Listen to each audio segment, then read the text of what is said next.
The Kremlin, Moscow, February 24th, 2022. In a gilded room where Russian emperors once plotted the fates of nations, a single man sits before a bank of telephones and secure communication devices.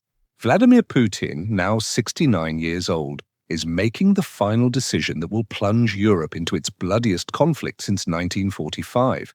His finger hovers over the authorization that will send 200,000 troops streaming across the Ukrainian border.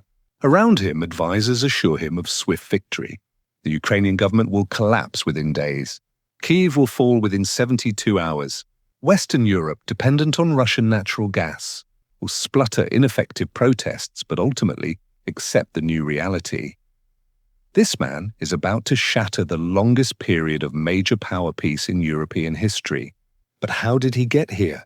How did a boy born in a rat-infested Leningrad apartment, a mediocre spy who watched his beloved empire crumble in Dresden, a functionary who seemed destined for obscurity, transform himself into the architect of a new Russian empire?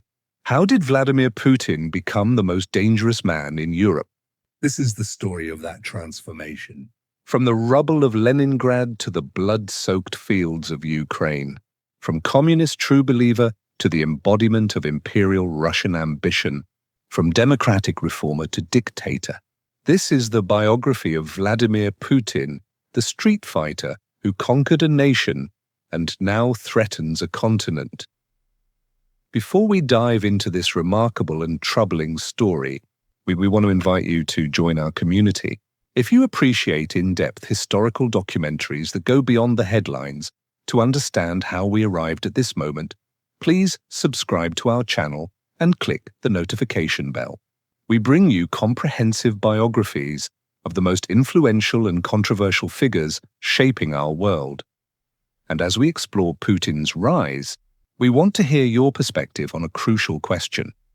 Was Vladimir Putin always destined to become an autocrat, shaped by Russian political culture and his KGB training? Or did power itself corrupt him over time, transforming a pragmatic politician into a dangerous dictator?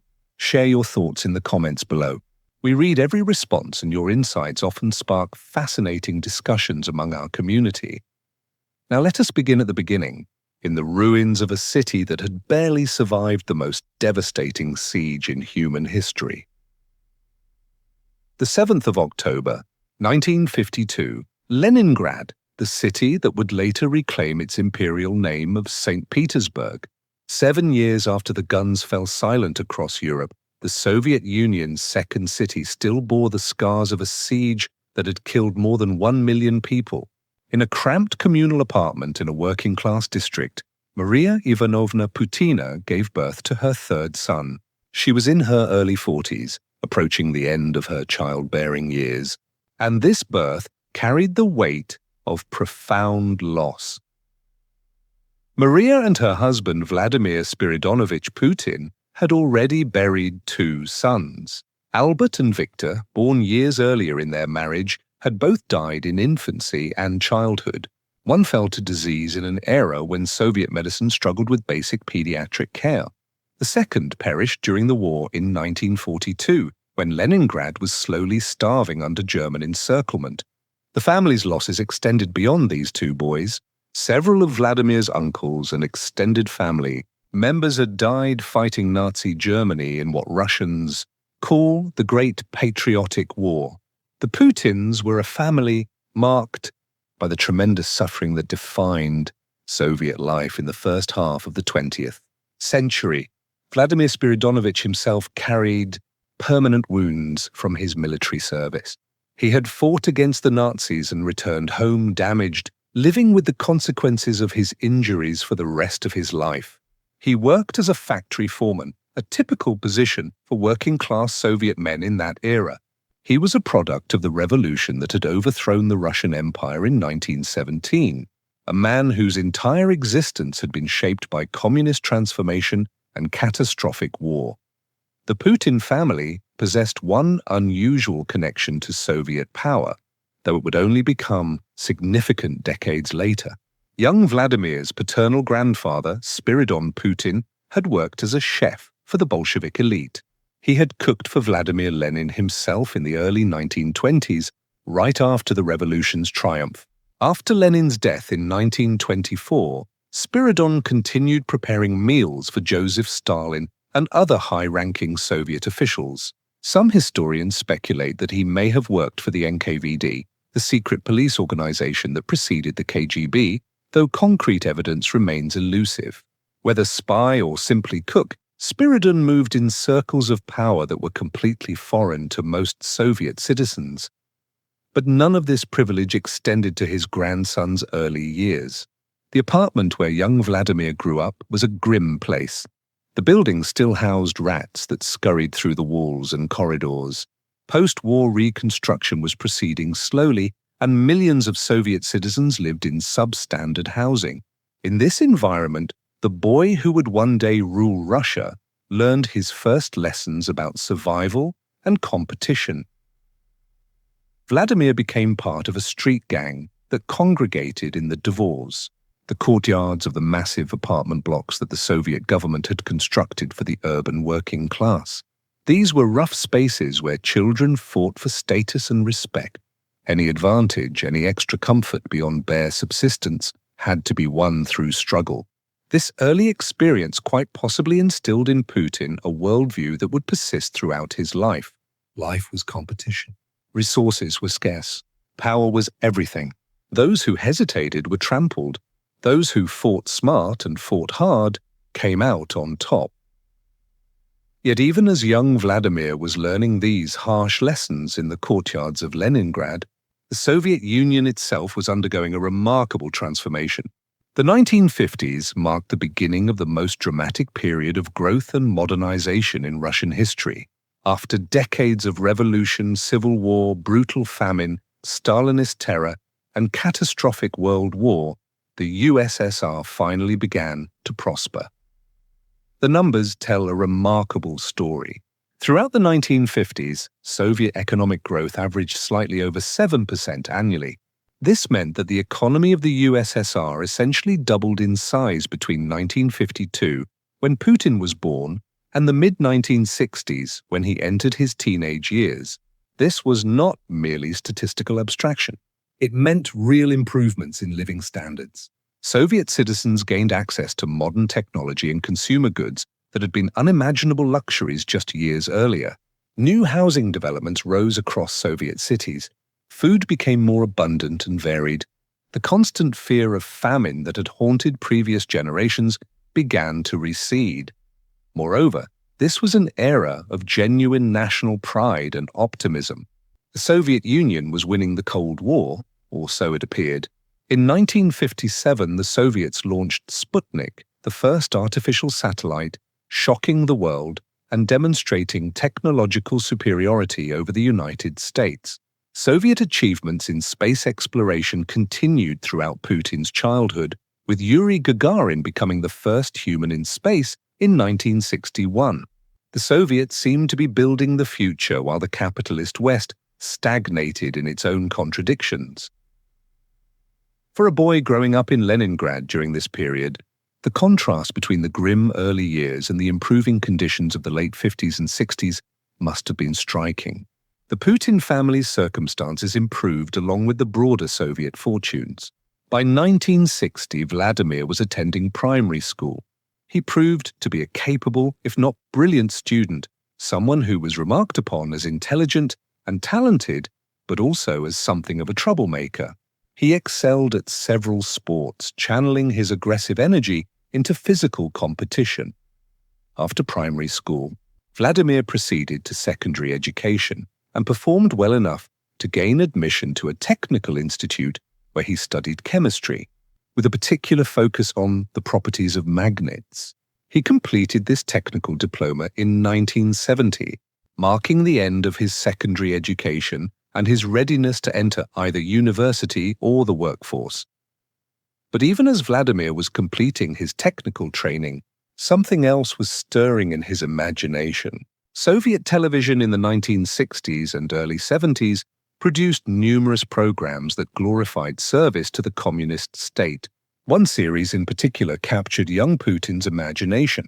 The Shield and the Sword dramatized the exploits of Soviet intelligence officers, portraying them as heroic defenders of the revolution against fascist and capitalist enemies. These programs romanticized espionage and presented KGB service as the highest calling for a patriotic Soviet citizen. Years later, Putin would reflect that he was in many ways the ideal product of the Soviet educational and vocational system.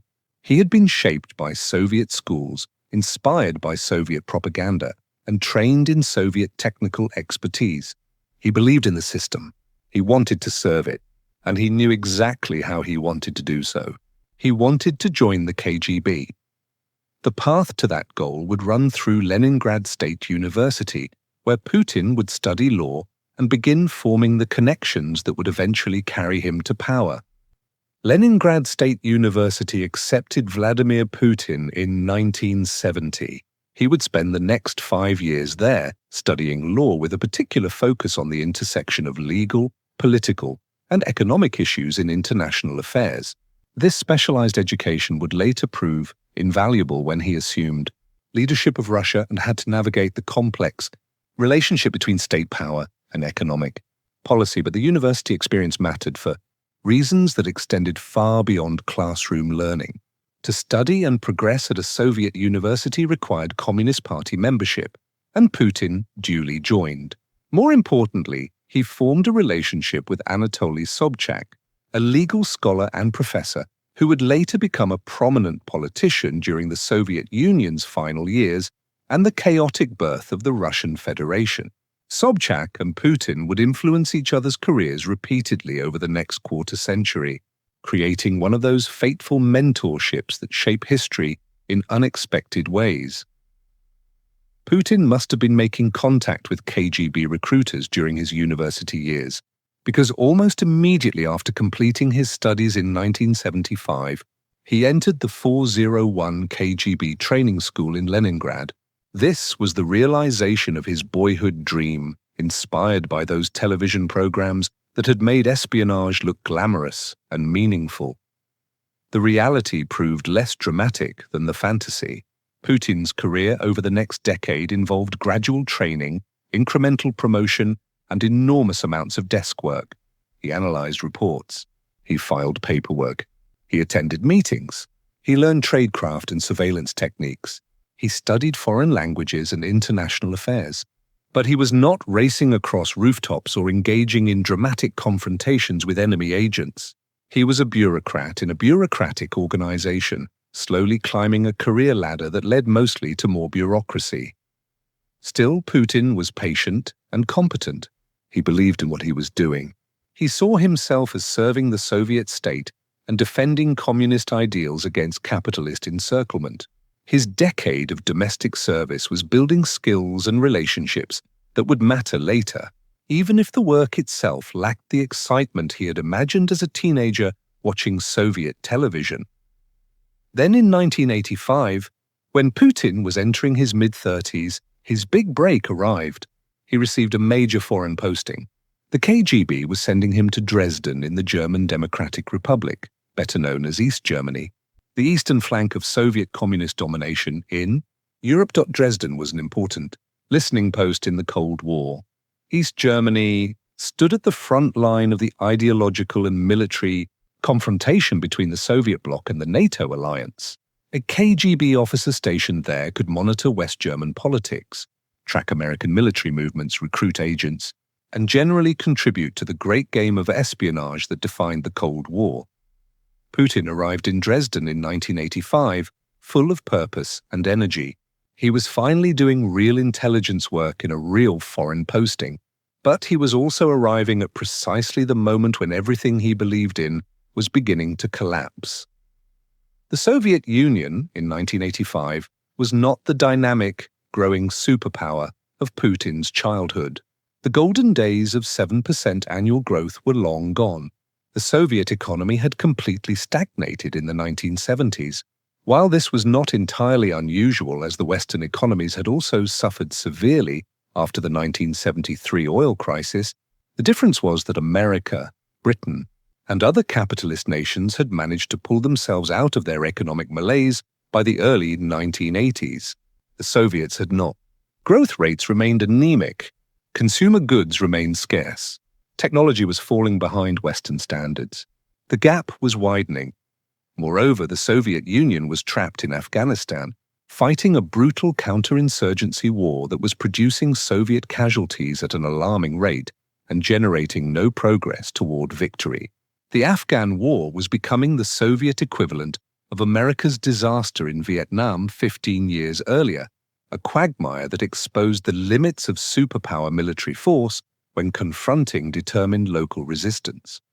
To make matters worse from Putin's perspective, Mikhail Gorbachev had become the leader of the USSR in 1985, the very year Putin arrived in Dresden. Gorbachev promised reform. He spoke of glasnost and perestroika, openness and restructuring.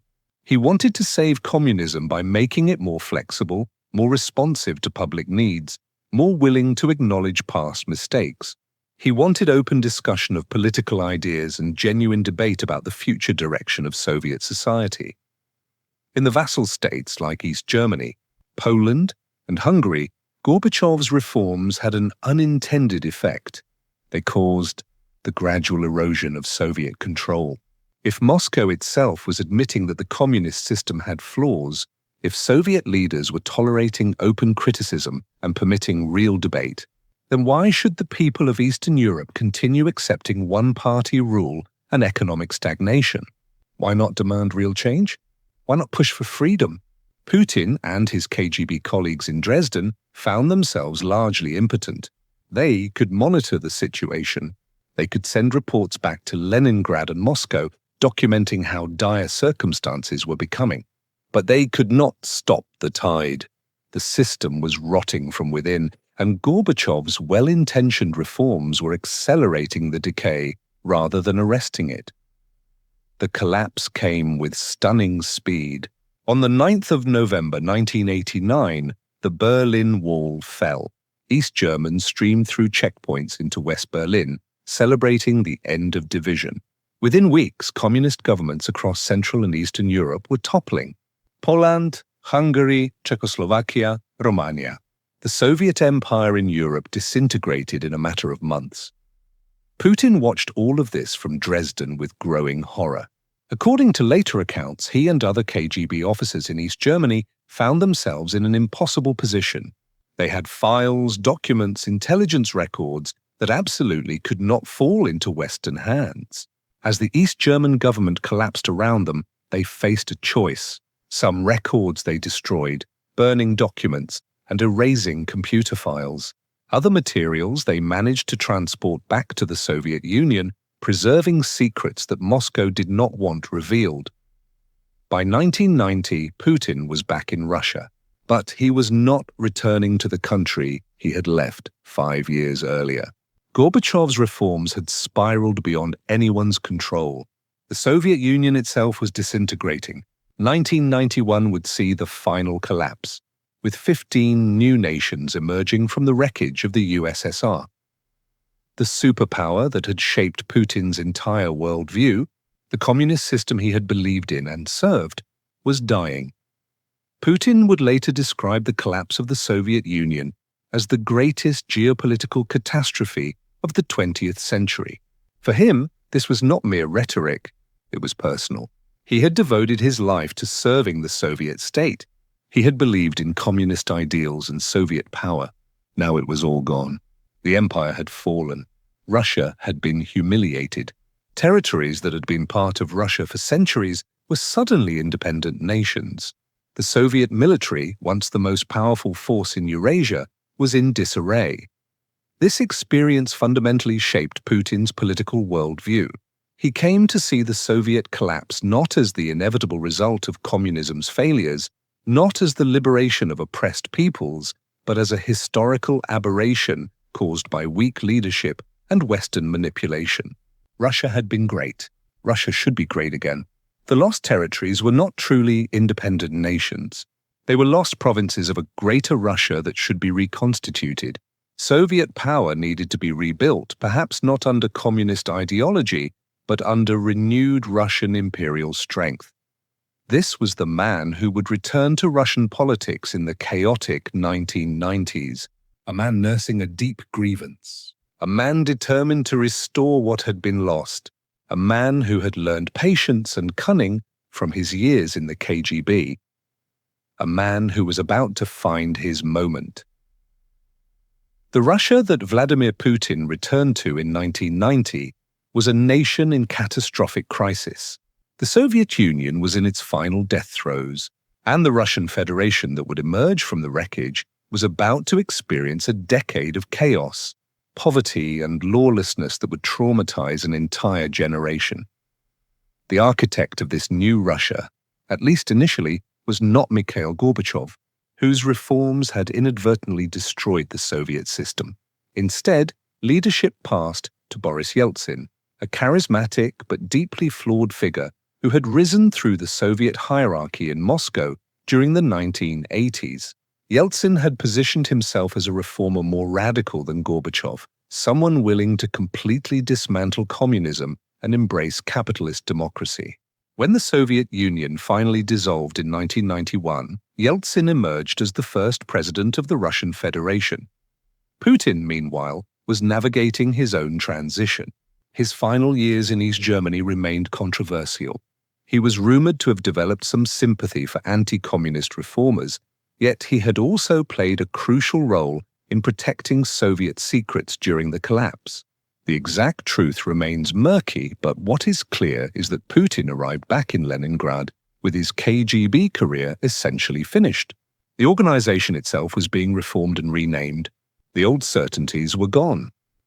Putin reconnected with Anatoly Sobchak, his former professor from university days. Sobchak had entered politics during the turbulent final years of the Soviet Union and had emerged as mayor of Leningrad in the summer of 1991. Shortly thereafter, the city reclaimed its historical name of St. Petersburg, shaking off the communist designation it had borne since Lenin's death in 1924. Relying on this old mentor, Putin began a new career beyond the intelligence services but still in government administration. For the next 5 years, he worked as a rising mid-level official in St. Petersburg, handling various administrative tasks. He was competent, reliable, and skilled at navigating bureaucratic politics. He was also building relationships and learning how the new Russia actually functioned beneath its democratic facade. The real breakthrough came in 1996 when Putin was transferred to Moscow and given a senior role in the redistribution of state assets. This appointment might not sound particularly prestigious, but it placed Putin at the very center of one of the largest transfers of wealth in human history. The Soviet state had owned essentially everything in Russia: factories, land, natural resources, housing, businesses. Now all of this property was being privatized, sold off, or transferred to private ownership. The process was spectacularly corrupt. Well-connected individuals, many of them former communist officials or clever entrepreneurs, acquired enormous wealth by purchasing state assets at absurdly low prices. These were the men who would become known as the oligarchs, a new class of billionaires who dominated Russian economic and political life in the 1990s. Putin's role in managing portions of this redistribution process allowed him to build crucial political alliances. He was doing favors for powerful people. He was learning who mattered and how to cultivate them. He was accumulating the social capital that would fuel his ascent. By this point, 1996, Yeltsin was serving his second term as president, but his severe alcoholism had worsened dramatically. He was often incapacitated. The government lurched from crisis to crisis. Russia's economy had collapsed after the Soviet system's demise. Hyperinflation destroyed savings. Crime syndicates filled the vacuum left by vanished state authority. Life expectancy was declining. The country seemed to be falling apart. In this environment, political figures began jockeying to position themselves as Yeltsin's eventual successor. Putin, despite being a relative newcomer to Moscow politics, was moving fast. In 1997, he was appointed deputy chief of the presidential staff. This title might sound modest, but chiefs of staff in any government control access to the leader. They manage information flows, they decide who gets meetings and who gets frozen out. The position carries immense informal power for those skilled enough to exploit it. A year later, in 1998, Putin's ascent accelerated further.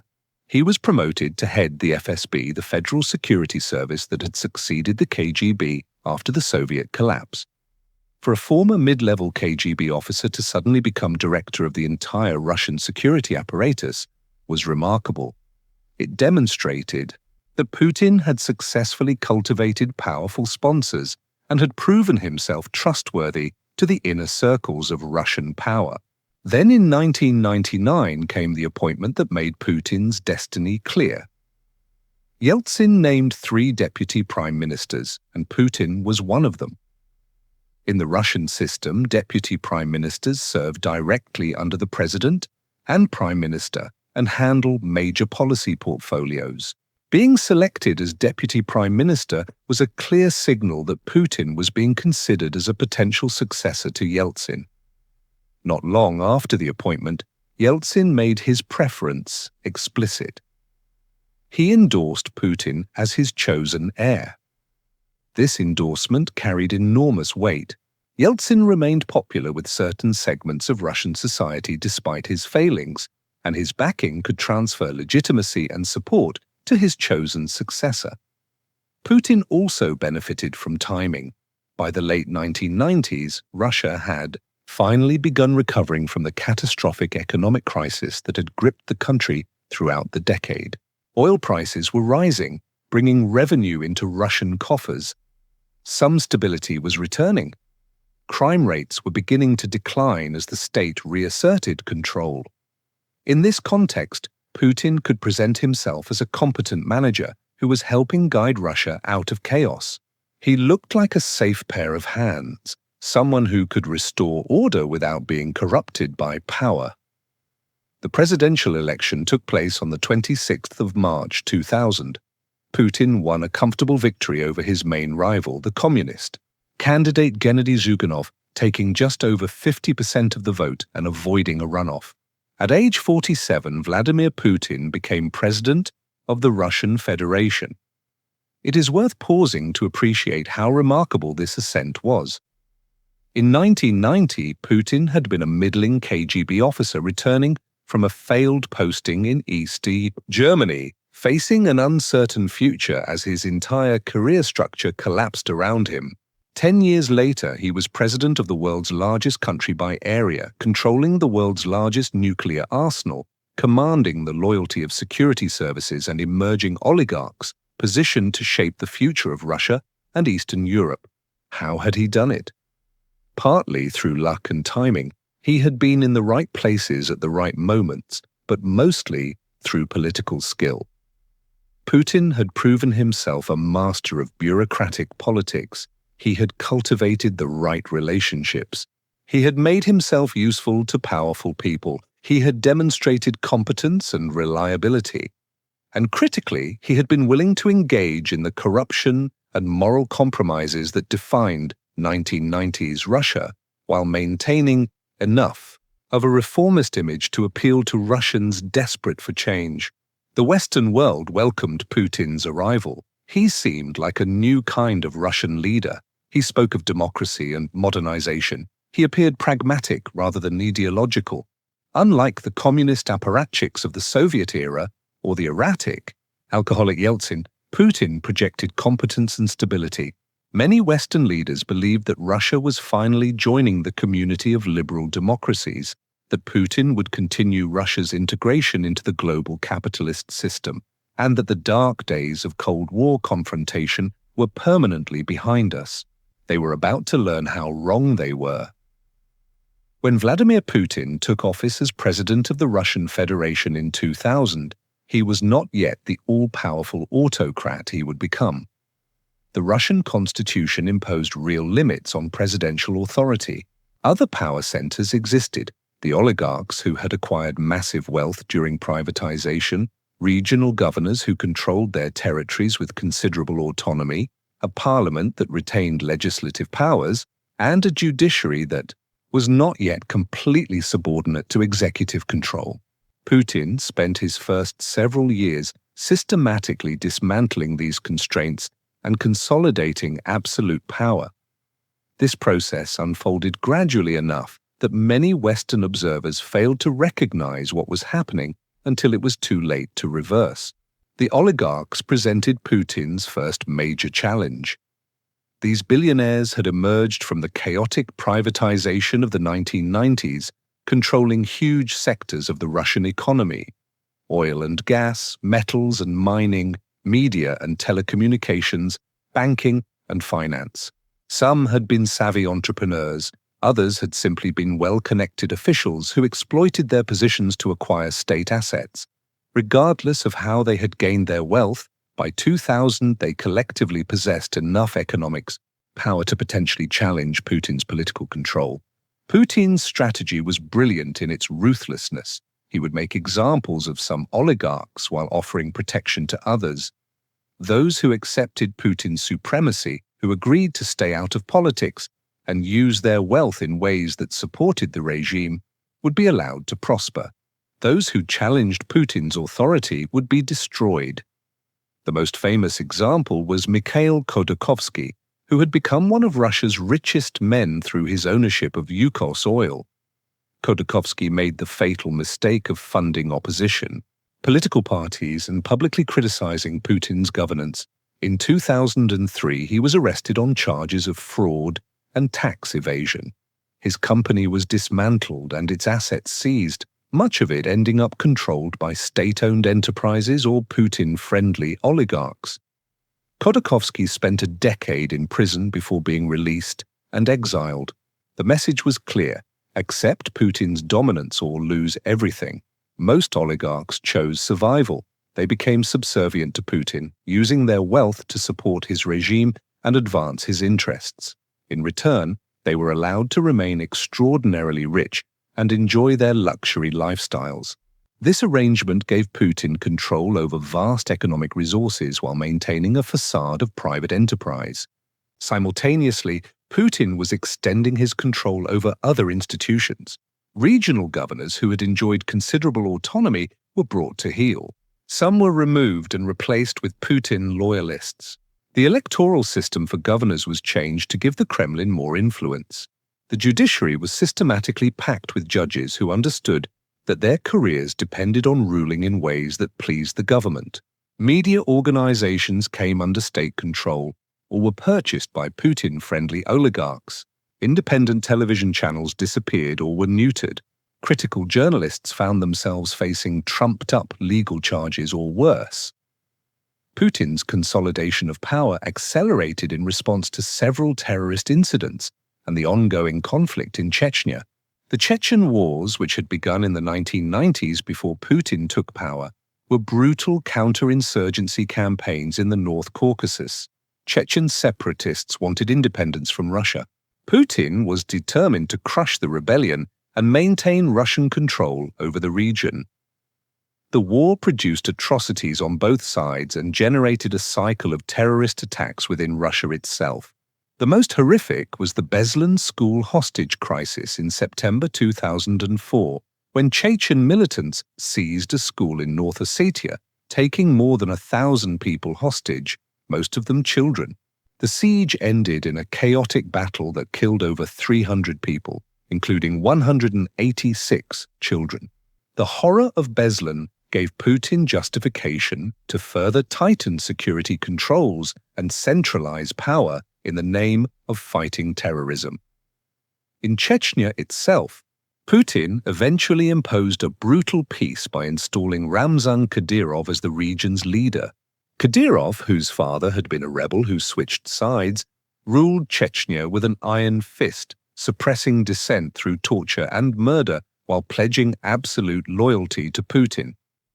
It was a model Putin would later replicate elsewhere: maintain the fiction of local autonomy while ensuring that local leaders were completely dependent on Moscow and willing to commit any atrocity to preserve their positions. Throughout Putin's first 2 terms, from 2000 to 2008, His relationship with Western leaders remained surprisingly cordial despite the authoritarian drift. United States President George W. Bush famously said he had looked into Putin's eyes and gotten a sense of his soul, finding him trustworthy. German Chancellor Angela Merkel, who spoke Russian and understood Russia better than most Western leaders, maintained working relationships with Putin. The general view was that Russia was still in transition, that Putin was necessarily taking firm action to establish order after the chaos of the 1990s, and that eventually Russia would settle into a more democratic pattern. This benign interpretation was encouraged by Russia's economic performance during Putin's first terms. Rising oil and gas prices brought tremendous revenue into Russian coffers. The economy grew impressively. Living standards improved. Poverty declined. Russians who had suffered through the catastrophic 1990s felt genuine gratitude to Putin for bringing stability and prosperity. His popularity soared, particularly among older Russians who had lived through Soviet collapse and the subsequent crisis. But Putin's success was largely built on fortunate timing rather than wise policy. He had assumed power just as global commodity prices began a long upward climb. Russia's economy, heavily dependent on oil and gas exports, benefited enormously from this external factor. Putin was taking credit for luck, but the Russian people did not particularly care. They were doing better, and Putin was in charge, so Putin must be responsible. As his first 2 terms drew to a close, Putin faced a constitutional problem. The Russian constitution, modeled partly on the American system, prohibited any president from serving more than 2 consecutive terms. This restriction had been adopted specifically to prevent the emergence of another eternal leader like the Soviet general secretaries, who had ruled until death. Putin in 2008 was not yet confident enough to simply ignore the constitution or change it. Instead, he devised a clever workaround. He would groom a loyal subordinate to serve as president while Putin moved to the position of prime minister. In this arrangement, Putin would retain real power while nominally respecting constitutional limits. The chosen figurehead was Dmitry Medvedev, a longtime Putin ally and fellow St. Petersburg native. Medvedev won the 2008 presidential election in an absolute landslide, taking more than 70% of the vote. But everyone understood the reality. Medvedev was Putin's puppet. Putin, now serving as prime minister, continued making all major decisions. This 4-year interlude from 2008-2012 was telling. Medvedev was perceived as more liberal and reformist than Putin. He spoke about modernization and technological development. He tried to improve relations with the West. But on crucial matters, Putin's authority prevailed. When major decisions needed to be made, everyone knew to defer to Putin rather than the nominal president. As the 2012 presidential election approached, Putin announced his intention to return to the presidency. With Medvedev stepping aside and endorsing Putin, the outcome was never in doubt. Putin won nearly 64% of the vote and reclaimed the presidency for what would officially be a 3rd term, though functionally he had never really relinquished power. This brazen circumvention of constitutional spirit marked a turning point. Putin was no longer even pretending to be a conventional democratic leader. He was taking power and keeping it through whatever means necessary. The mask was coming off. While Putin was consolidating power within Russia during the 2000s, he was also executing a long-term strategy that would give him enormous leverage over Europe and enable his future wars of aggression. This strategy was elegant in its simplicity. Make Europe dependent on Russian energy, particularly natural gas, to the point where European nations would find it economically catastrophic to seriously oppose Russian military adventurism. Natural gas presented unique advantages for this strategy. Unlike oil, which is easily transported by ship and can be purchased from multiple global suppliers, natural gas in the early 21st century required pipeline infrastructure. European nations, particularly Germany, needed massive volumes of natural gas to power their industries, heat their homes, and generate electricity. Russia possessed enormous gas reserves and was geographically positioned to supply Europe through pipelines. Throughout the 2000s, Putin oversaw the construction and expansion of pipeline networks connecting Russian gas fields to European markets. The most significant was Nord Stream 1, a pipeline running under the Baltic Sea directly from Russia to Germany, bypassing transit countries like Ukraine and Poland. The pipeline became operational in 2011 and immediately transformed European energy security.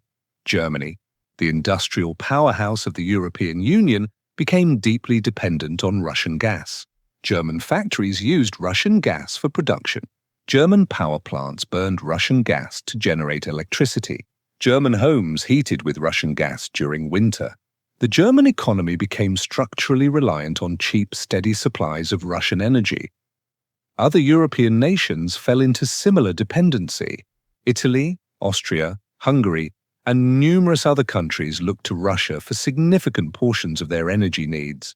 Putin was creating a situation where any European attempt to seriously punish Russia for bad behavior would inflict tremendous economic pain on Europe itself. And Putin was patient. He was willing to spend decades building this leverage, knowing that when the moment came to use it, he would hold most of the cards. European leaders failed to recognize the trap they were building for themselves. They focused on the economic benefits of cheap Russian gas and dismissed concerns about energy security as paranoid Cold War thinking. Russia was becoming a normal country, integrated into the global economy, they told themselves. Putin was a rational actor who would not jeopardize profitable economic relationships for the sake of territorial aggression. They were catastrophically wrong. The first clear indication that Putin intended to use military force to rebuild Russian power in the former Soviet sphere came in 2008 with the war against Georgia.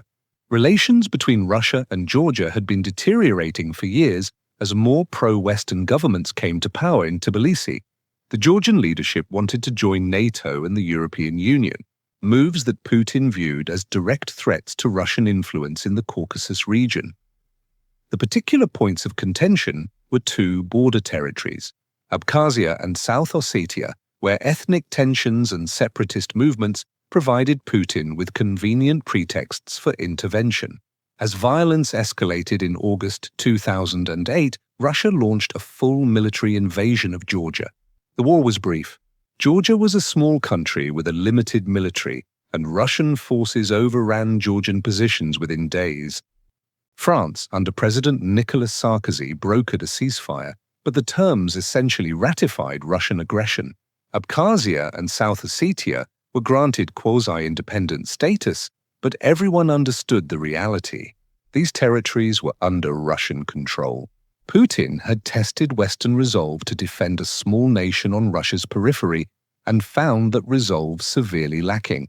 Economic interests and war weariness after conflicts in Iraq and Afghanistan meant that neither the United States nor European nations were willing to seriously confront Russia over Georgia. Putin had learned a crucial lesson. The West would issue statements and condemnations, but would not actually fight to stop Russian expansion. This understanding would inform his calculations 6 years later when he turned his attention to Ukraine. Ukraine had been the most problematic of the post-Soviet states from Putin's perspective.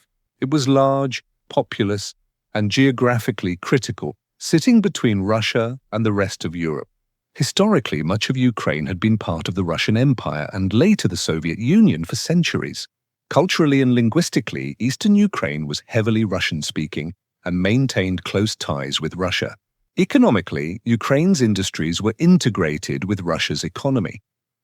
Throughout the 1990s and 2000s, Ukraine's politics had been dominated by pro-Russian figures, particularly Viktor Yanukovych, who served as prime minister and later president.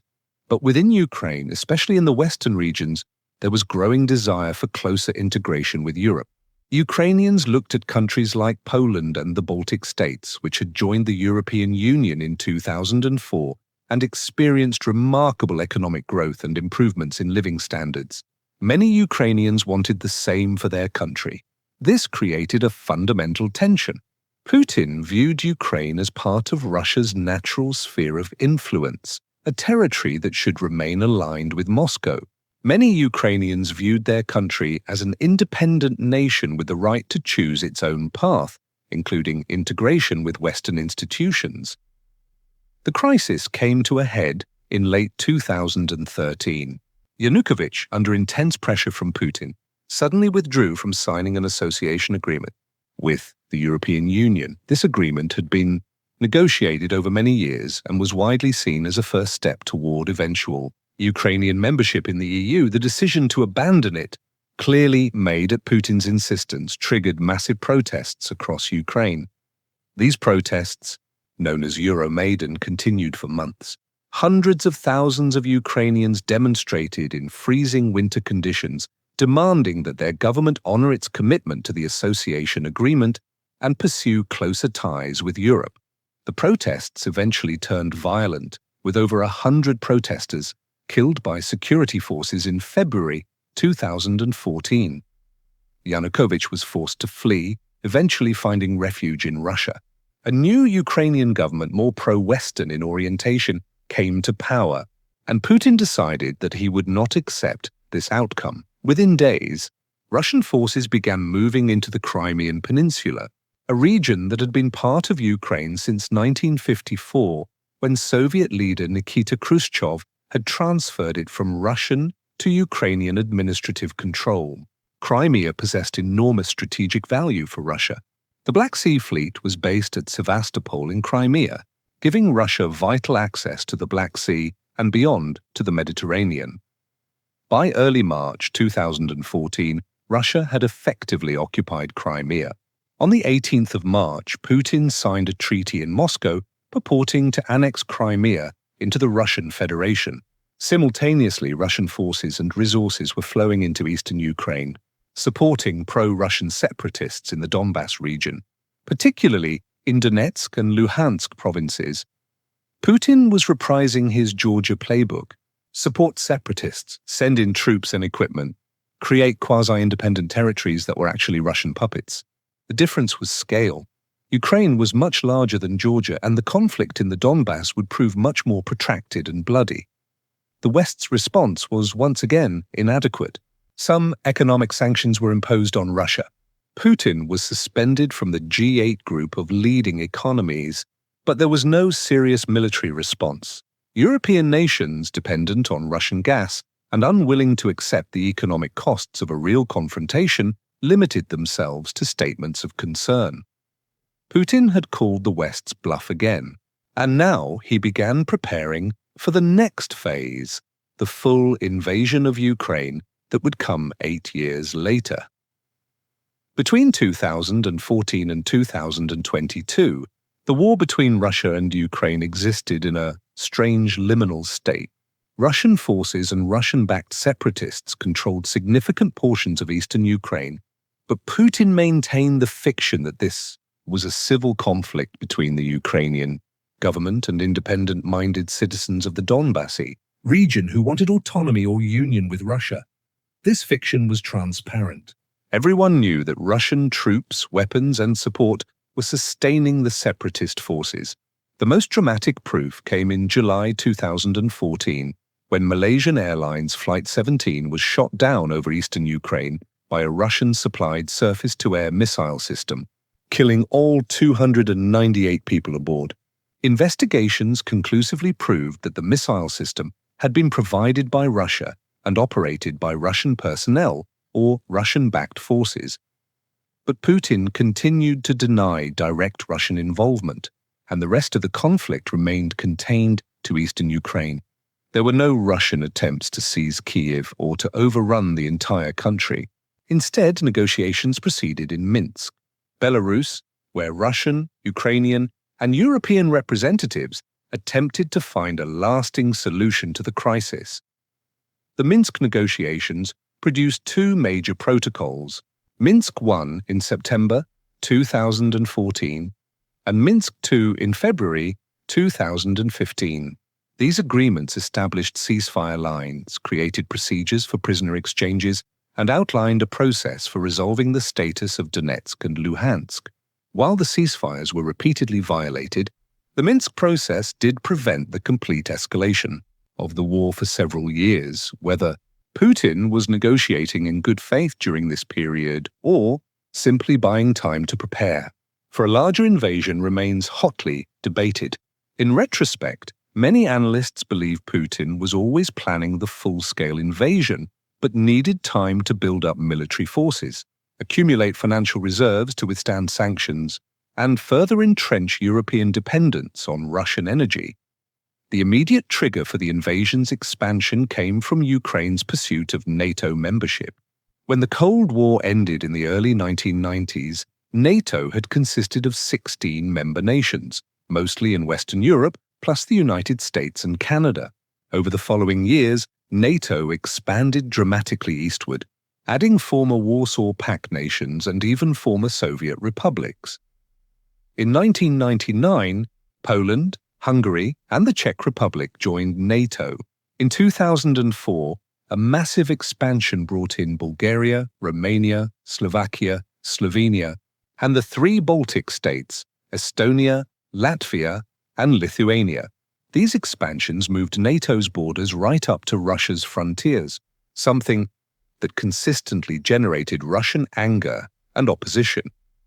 Ukraine under Yanukovych had abandoned discussions about NATO membership, but after 2014, with Russia occupying Crimea and supporting separatists in the Donbass, the new Ukrainian government revived NATO aspirations. In 2018, Ukraine enshrined the goal of joining NATO into its national constitution. Talks with NATO accelerated in subsequent years. From Putin's perspective, this was intolerable. NATO membership for Ukraine would mean that Western military forces could potentially be stationed on Russia's southwestern border. It would mean that Ukraine, which Putin viewed as historically part of Russia, would be firmly integrated into the Western security architecture. It would represent a complete strategic defeat for Russian interests in Eastern Europe. Putin began moving toward invasion in late 2021. Massive numbers of Russian troops deployed to positions along Ukraine's borders. Western intelligence agencies tracked the buildup and warned publicly that an invasion appeared imminent. Putin and Russian officials denied these claims, insisting the troop movements were routine exercises. On the 21st of February, 2022, Putin gave a long speech in Moscow that revealed his thinking. He presented a historical interpretation of Ukraine that essentially denied Ukrainian national legitimacy. According to Putin, Ukraine was not truly a separate nation, but rather a region of Russia that had been artificially separated during the Soviet collapse. He reached back to the 18th century, invoking historical Russian claims to Ukrainian territory and suggesting that Russia had every right to reclaim what was essentially Russian land. This speech demonstrated that Putin saw himself as a historical figure comparable to Peter the Great or Catherine the Great, Russian rulers who had expanded the empire and established Russia as a major European power. Putin believed he was fulfilling a similar historical mission, reconstituting the Russian sphere of influence and reversing the humiliation of the Soviet collapse. 3 days later, on the 24th of February 2022, Putin ordered the full invasion of Ukraine. Hundreds of thousands of Russian troops crossed the border from multiple directions. The operation was intended to be swift and decisive. Russian forces would seize Kiev within days. The Ukrainian government would collapse or flee. A puppet regime friendly to Moscow would be installed. Within weeks or months, Ukraine would effectively cease to exist as an independent nation aligned with the West. Putin had spent years preparing for this moment. He had accumulated enormous financial reserves to cushion Russia against sanctions. He had made Europe dependent on Russian gas so that European nations would face economic catastrophe if they tried to seriously punish Russia. He had modernized Russian military equipment and assumed that his forces would easily overpower the Ukrainian military. everything seemed aligned for a quick, successful war. Instead, virtually everything went wrong. The Russian military performed far worse than expected. Russian commanders had apparently been lying to Putin about the true state of Russian military readiness. Corruption was endemic, with money meant for equipment and training being stolen. Maintenance was poor, logistics were chaotic. Russian forces found themselves running out of fuel, food, and ammunition within days of crossing the border. The Ukrainian military, bolstered by years of training from NATO instructors and equipped with advanced Western anti-tank and anti-aircraft weapons, fought back with stunning effectiveness. Russian armored columns were ambushed and destroyed. Russian aircraft were shot down. The rapid advance on Kiev stalled and then was thrown back. By late March 2022, less than a month into the invasion, Russian forces were retreating from northern Ukraine. The dream of seizing Kiev had failed. Putin was forced to refocus his war aims on consolidating control over eastern and southern Ukraine, creating a land bridge between Russian-held Donbass and the already occupied Crimean Peninsula. The war became a grinding attritional struggle. One of the most brutal battles was the siege of Mariupol, a port city on the northern shore of the Sea of Azov. Russian forces surrounded the city in March 2022 and subjected it to devastating bombardment. Ukrainian defenders, including the Azov Regiment, held out in the city's sprawling Azovstal steel plant until May, when the last defenders finally surrendered. The siege left Mariupol in ruins and killed thousands of civilians. As the war continued, evidence of Russian atrocities mounted. In the town of Bucha, northwest of Kiev, Ukrainian forces reclaiming territory after the Russian retreat discovered hundreds of civilian bodies, many showing signs of execution.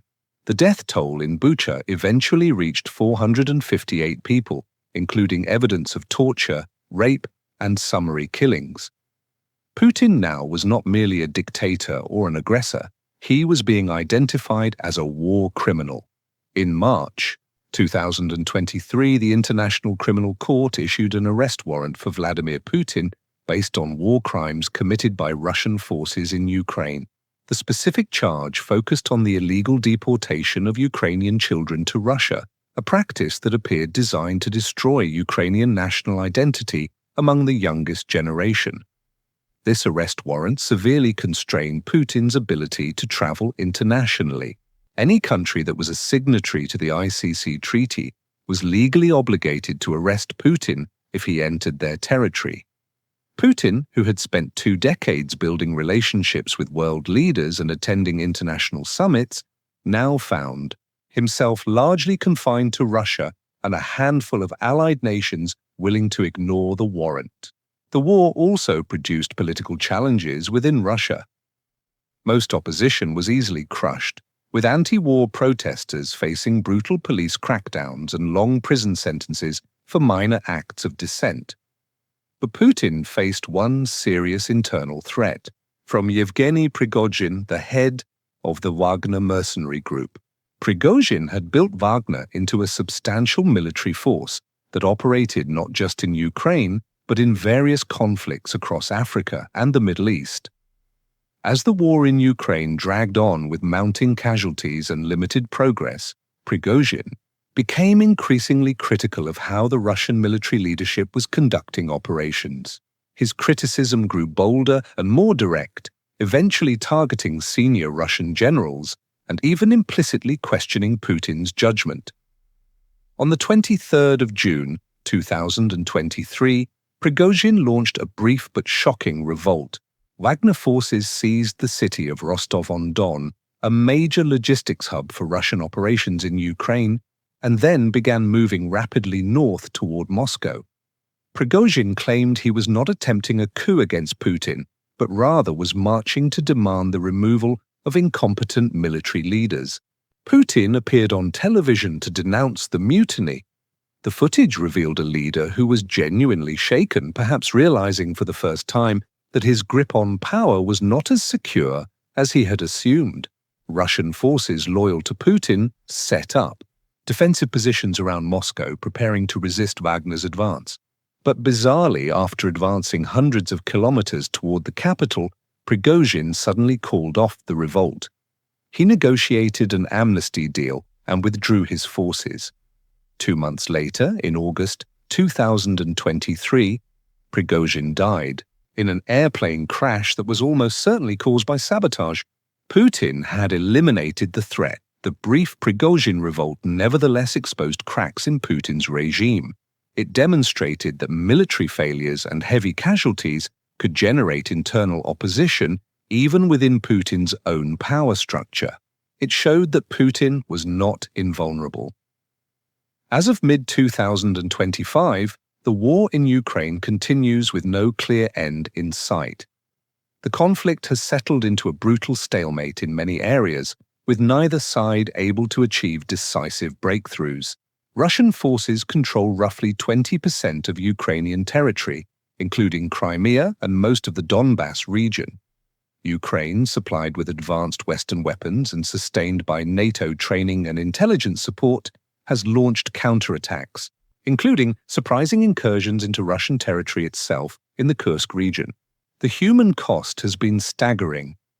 Casualty figures remain disputed, but conservative estimates suggest well over 100,000 Russian military deaths and similar numbers of wounded. Ukrainian casualties, both military and civilian, are similarly horrific. Millions of Ukrainians have fled their country as refugees.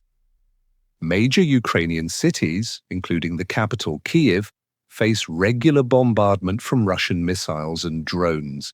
The economic costs run into hundreds of billions of dollars. This is, without question, the worst conflict in Europe since the Second World War. Putin's international standing has collapsed. Russia was suspended from the G8 in 2014 after the Crimea annexation, and that suspension has never been lifted. The International Criminal Court arrest warrant means Putin cannot travel to most of the world without risking arrest. Russia faces comprehensive sanctions from the United States, European Union, and their allies. Many of Russia's economic ties with the West have been severed. Yet Putin remains firmly in control of Russia. Domestically, his power is unchallenged. The security services are loyal. The oligarchs remain subservient. The political opposition has been crushed. Independent media has been eliminated. Elections have been reduced to theatrical exercises with predetermined outcomes. Putin can rule for as long as his health permits.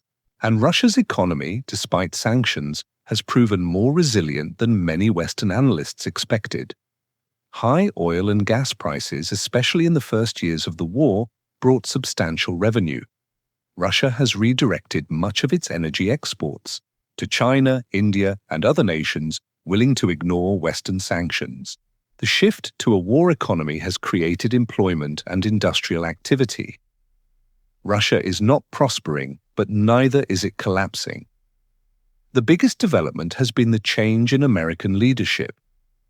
The election of Donald Trump as president of the United States in late 2024 dramatically altered the dynamics of the conflict. Trump had consistently expressed skepticism about American support for Ukraine, arguing that the war was not America's problem and that the United States should not be spending billions of dollars on Ukrainian military aid. Upon taking office, in January 2025, Trump significantly reduced American weapons shipments to Ukraine. This forced the European Union and Britain to dramatically increase their own support to compensate for declining American assistance. The changed American posture has also opened possibilities for negotiation, with Trump expressing willingness to engage Putin directly to find a settlement. Peace negotiations have occurred in various locations, including Riyadh and Istanbul. Some symbolic prisoner exchanges have taken place, but substantive progress remains elusive. The fundamental issues are extremely difficult to resolve. Russia controls substantial Ukrainian territory and is unlikely to withdraw voluntarily from areas it has spent years conquering. Ukraine is unwilling to formally cede these territories to Russia. The question of Ukraine's future security relationship with NATO remains contentious, with Ukraine demanding security guarantees and Russia demanding that Ukraine never join the alliance.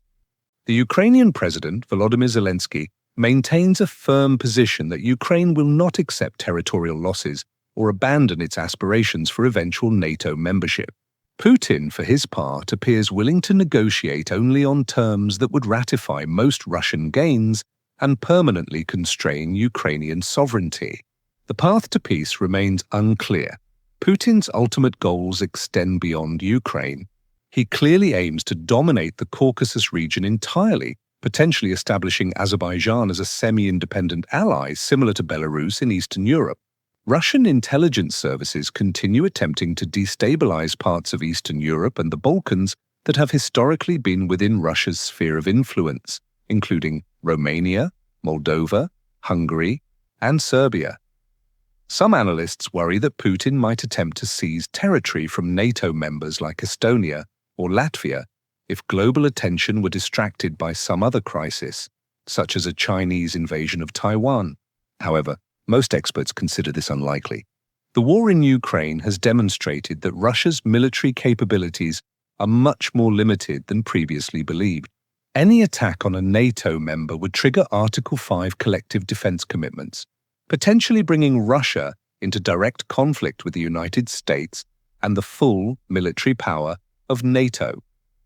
Russia's economy, already strained by the Ukraine war, could not sustain such a fight. An attack on Poland or the Baltic states would represent massive overreach that would likely end in Russian defeat. One of the most intriguing mysteries surrounding Putin concerns succession. He is 72 years old as of 2025. Despite persistent rumors of serious health problems, including cancer, there is no concrete evidence that Putin is in immediate danger of death. He appears reasonably healthy and could potentially remain in power for another decade or two, but he has made no apparent preparations for succession. He has children, but none have been groomed for political leadership. Various politicians have been suggested as potential heirs, most notably Dmitry Medvedev, but Putin has systematically prevented any single figure from accumulating enough power to become a credible successor. Key figures like Foreign Minister Sergei Lavrov are as old or older than Putin himself. This creates the possibility of a succession crisis when Putin eventually dies or becomes incapacitated. Joseph Stalin had similarly eliminated all potential rivals and left no clear succession plan. When Stalin died in March 1953, several years of political struggle followed before Nikita Khrushchev emerged as the dominant leader. A similar period of instability could follow Putin's death, with various factions within the Russian government and security services competing for power. Such a succession crisis could present either dangers or opportunities for the West. Rival factions might adopt even more aggressive foreign policies to prove their strength and legitimacy, or reformist elements might emerge, seeking to end the Ukraine war and normalize relations with Europe in exchange for sanctions relief. The uncertainty itself could be destabilizing for international relations. Putin's rise and rule raise profound questions about the nature of Russian political culture. Russia has experienced many different political systems over the past several centuries. Tsarist autocracy, brief attempted democracy in 1917, communist totalitarianism, the chaotic quasi-democracy of the 1990s, and now Putin's authoritarian system. Yet certain patterns persist: centralized power in the hands of a single strong leader, extensive use of secret police and state terror to suppress opposition, aggressive foreign policy aimed at expanding Russian control over neighboring territories, and limited protection for individual rights and freedoms. Is Putin simply the latest manifestation of this enduring political culture? Some scholars argue that Russia's history, geography, and social structures create conditions that naturally produce autocratic rule. The country's vast size and ethnic diversity have historically been controlled through centralized power in Moscow. The absence of strong civil society institutions or legal traditions protecting individual rights makes it difficult for democracy to take root. The Russian Orthodox Church has traditionally supported state power rather than serving as a check on it. Centuries of foreign invasions and conflicts have created a political culture that prioritizes security and stability over freedom and rights. From this perspective, Putin is not an aberration. He is simply doing what Russian leaders have always done, concentrating power, crushing opposition, and pursuing imperial expansion. Mikhail Gorbachev's attempt to genuinely reform Russian political culture in the late 1980s was the aberration, and its failure was predictable given the weight of Russian history. Other scholars reject this deterministic view. They argue that political cultures can change, that democracy was beginning to develop in Russia during the 1990s, and that Putin deliberately destroyed these democratic institutions through his consolidation of power. From this perspective, Putin made choices. He chose authoritarianism when he could have chosen reform. He chose war when he could have chosen peace. He chose corruption when he could have chosen clean government. Russia's current state is not inevitable, but rather the result of decisions made by specific individuals, primarily Putin himself. This debate matters because it shapes how we understand the future. If Russian autocracy is inevitable due to political culture, then the best the West can hope for is managing the relationship and containing Russian aggression. If Putin's dictatorship is the result of choices rather than inevitability, then different choices remain possible, and Russia could potentially develop in a more democratic direction after Putin leaves power. Vladimir Putin's life spans one of the most turbulent periods in Russian and world history. Born into the ruins of a city that had survived the war's most brutal siege, raised during the Soviet Union's final period of success and optimism, trained as a spy during the Cold War's twilight years, witness to the Soviet collapse that he experienced as national humiliation and personal crisis, Putin emerged from obscurity to become the ruler of Russia and one of the most consequential leaders of the early 21st century. His rise from middling KGB officer to absolute power was enabled by a combination of luck, timing, political skill, ruthlessness, and the willingness to engage in the corruption and violence that characterized post-Soviet Russia. He understood how to build relationships, accumulate power, eliminate rivals, and project strength. He read the weakness of Russian institutions and Western leaders and exploited both. His rule has been characterized by systematic destruction of democracy, accumulation of personal wealth on a staggering scale, ruthless elimination of opposition through imprisonment or murder, wars of aggression aimed at rebuilding Russian imperial power, and ultimately the launching of Europe's worst conflict since 1945. The man who returned from Germany in 1990 nursing grievances about Soviet collapse has spent a quarter century trying to reverse that. Collapse through force, the war in Ukraine has made him a war criminal and international pariah. The International Criminal Court arrest warrant, the suspension from international forums, the comprehensive sanctions, and the diplomatic isolation all mark him as a leader beyond the pale of civilized international relations. Yet he remains firmly in control of Russia, seemingly prepared to rule for years or decades more, his succession unplanned and his ultimate legacy undetermined.